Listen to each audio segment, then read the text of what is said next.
live. There we go. Good morning, comic book fans. Welcome back to Comics in 5 Minutes. I'm Rebel host Shorty, and today we're going to look at Star Trek Lower Decks. This is one that I was kind of happy to read and review because I'm a big fan of the TV series, but I was also very skeptical, apprehensive about the fact that it's a comic book adaptation of a TV series, and these are not always great. In fact, in terms of stuff I've read, which has been riffing on TV series, movies, video games, etc., there's only really been one I've read and reviewed and quite enjoyed, which is Both Comics doing...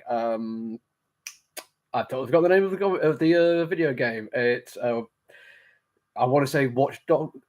I'm totally blanking. Sorry about that. Really bad review bit here. Sorry, ignore this bit. Let me carry on. Yes, Watch Dogs was the one I was thinking of.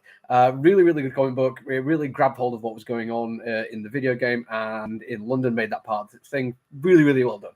But it wasn't a great comic book to read, so it's still hard to say that it can be done well. I've read some Transformers stuff and some Back to the Future and some Terminator and Buffy and Firefly, stuff that I've loved or enjoyed as a kid or as an adult, and it just not quite landed for me.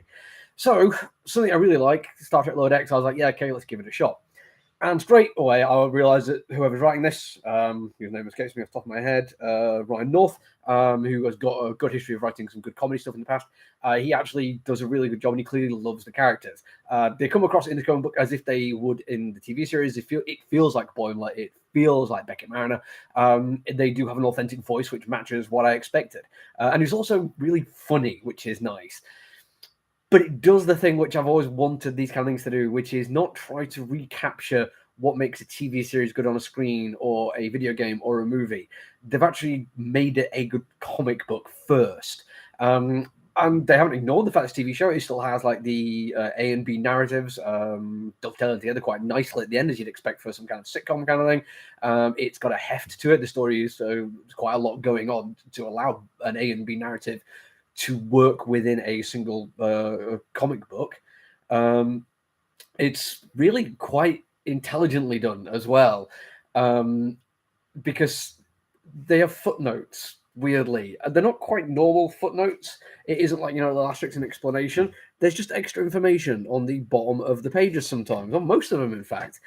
And it doesn't feel like it's from a character or a narrator, which you usually get in this kind of situation. There would be narrative text in a box out or something like that, or just explanation. It feels like there is something in this comic book that is talking to the comic book reader and engaging with them as a comic book reader. The best example of this is in a holodeck program where they end up going to a Sherlock Holmes adventure, which apparently is a big thing as a callback to when the holodeck created a Moriarty clever enough to defeat Data, and Boimler gets quite into it and refers to it as Professor James Moriarty, like as a logo. And the text on the bottom is, the best thing in comics is when a character speaks someone's name and it looks like a logo for that name. I don't know what it sounds like, except that it must sound amazing.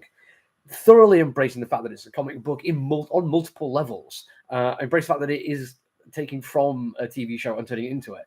It works brilliantly, and it's funny, and artistically, it's exactly what you expect. It's probably the closest I can say to a disappointment. Is really not a major thing. If you've already got characters who are drawn on the screen, then you might as well just draw them exactly the same on the page. Rick and Morty comic books do the same thing, and it works quite effectively for them. But when I was a kid, I remember there was a Beavis and Butthead comic book where they really went into it and made it more like a comic book detailed kind of artwork, and it felt weird and off-putting, different from what I was expecting. Everything about it screams Lower Decks, including lens flare and character interactions and the way the story unfolds. But it also feels 100% like a comic book, including having some extra features at the back, including just a quick little spot the difference.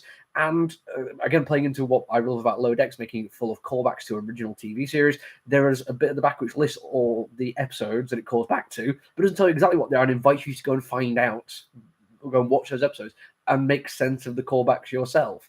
Really nicely done.